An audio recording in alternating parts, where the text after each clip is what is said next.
Et puis, il y a un cas particulier, qui est celui qui nous concerne un peu plus aujourd'hui, pour Marseille. J'allais venir.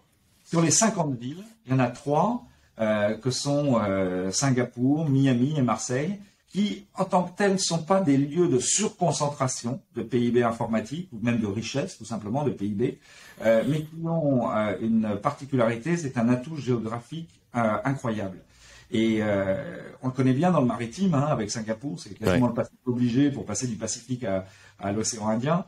Pour Miami, c'est un peu la même chose, hein, c'est la liaison naturelle de l'Amérique du Sud et de la Caraïbe pour remonter vers les États-Unis. Quant à Marseille, c'est un peu le rôle qu'a eu Marseille dans l'histoire, hein, y compris depuis l'Antiquité, c'est-à-dire que c'est la porte d'entrée ou de sortie, donc une gateway, comme on dit dans les termes télécoms, pour l'Afrique, le Moyen-Orient, le sous-continent indien, jusqu'à l'Asie du Sud-Est et au-delà, jusqu'à la Chine même, quand on veut justement interconnecter cette plaque asiatique ou indienne avec le cœur de l'Europe.